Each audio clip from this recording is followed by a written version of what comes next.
For me, when I first heard Jackie McLean, I had heard a lot of saxophone before then. Like I was in high school and I was listening to, John Coltrane and Kenny Garrett. I was listening to a lot of Charlie Parker at the time, and of course I loved Bird like so much. But I remember too, like the first time I heard Jackie, my teacher at the time gave me a copy of one of his records called 4, 5, and 6, and the first track on it is called Sentimental Journey. And I remember putting it in my car, like I had a CD player in my car at the time. I must have played that CD over and over for like a year maybe. I just was so enamored with his sound and his presence.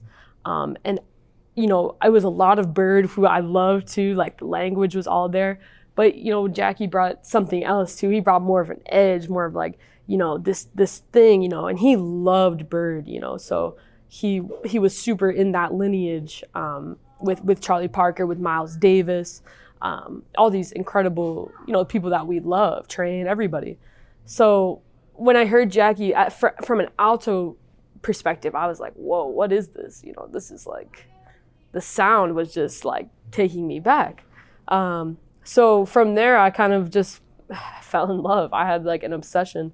And then I went to the Hart School of Music and I auditioned. And I remember a couple of the people on the faculty were like, you've listened to a lot of Jackie McLean. They could tell, and I was like, yeah, I mean, I was super heavy into it.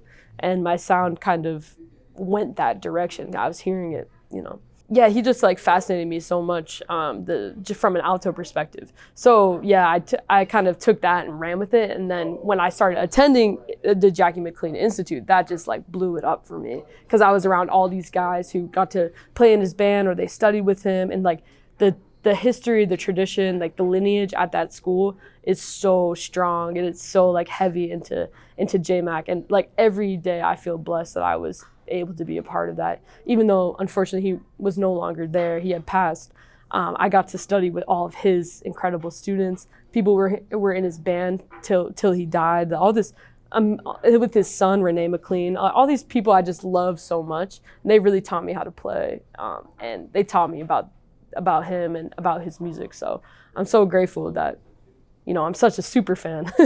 I'm just crazy about him. Yeah, he had really nice Altissimo.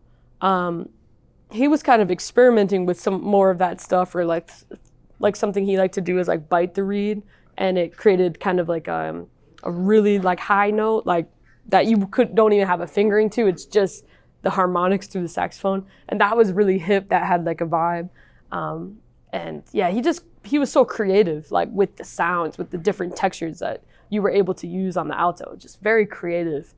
Yeah, like a growl or like a harmonic type of thing is something like John Coltrane would use, or like Gary Bartz. Gary Bartz liked to growl a lot. I like that.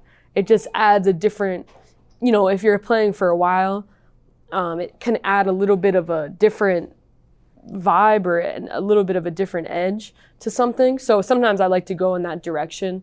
Kind of gives you more of a spiritual thing or something like that. Yeah, you can definitely do that. Just different textures, with the horn. It's pretty easy to learn. I think just getting up with a great saxophone player and, asking them about the technique of the saxophone, really learning the technique of playing the horn, and really knowing the horn inside and out, what notes speak well, what notes don't speak well, how you can get certain harmonics, how you can make your altissimo speak in a certain way, how you can vocalize through the horn. There's all these different things. It's just about studying and really knowing every little detail. Hey everybody, I'm Hanahan. If you like this video, please like and subscribe. See you soon.